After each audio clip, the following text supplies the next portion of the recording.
NASCAR, once a sport defined by raw talent and fierce rivalries, is now, according to Jimmy Spencer, a victim of its own greed. The man known as Mr. Excitement isn't holding back. He's calling out NASCAR's leadership for letting money dictate the sport's future. But here's where it gets controversial. Spencer argues that today's leaders are weak, prioritizing cash over the gritty, no-holds-barred spirit that once made NASCAR legendary. And this is the part most people miss. The sport's shift toward big money is sidelining raw talent in favor of deep pockets, leaving fans and old-timers like Spencer shaking their heads.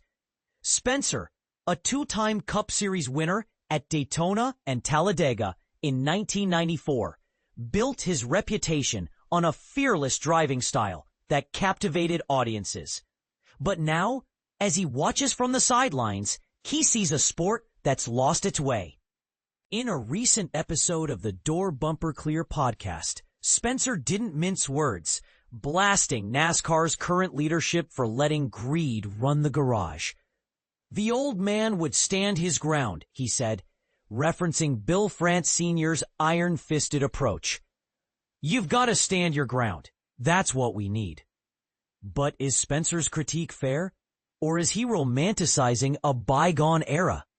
He points to skyrocketing costs, like the $100,000 price tag for an ARCA ride, as proof that money now calls the shots. This isn't just about nostalgia. It's about accessibility. Spencer recalls a time when a driver's skill and fire could land them a ride. Today, he argues, talented young drivers are shut out unless they come from wealthy backgrounds. Take, for example, the Indiana dad facing a six-figure bill for his daughter's ARCA shot. It's a stark contrast to Spencer's own modified roots, where he won back-to-back Featherlight titles in the 80s on skill alone. This shift is backed by stats. Entry-level series costs have ballooned, forcing teams to chase big-money drivers over hungry unknowns.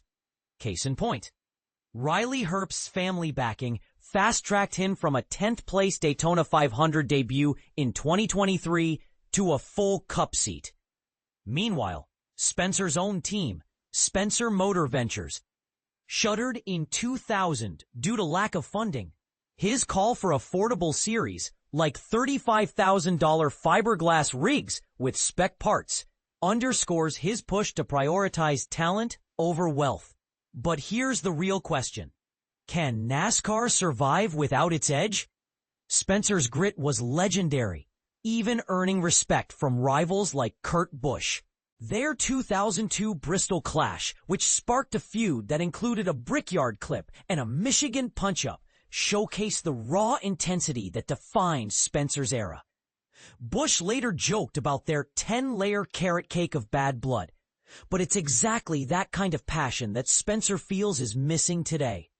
Spencer's frustration isn't limited to leadership. It extends to drivers too. He slammed Austin Hill's recent Xfinity win at Talladega, where Hill flipped off booing fans after securing his fourth victory of 2025. That's a stupid son of a bitch, Spencer blasted. You just don't do that.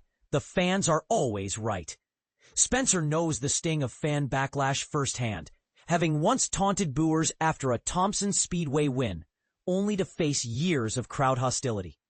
Yet he contrasts Hill's antics with Denny Hamlin's classier handling of jeers, urging drivers to learn from it.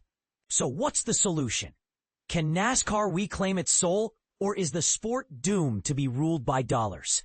Spencer's sharp critique invites debate.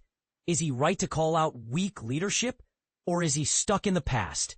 And what does this mean for the future of a sport that once thrived on raw talent and fierce competition? Let us know your thoughts in the comments. This is one discussion you won't want to miss.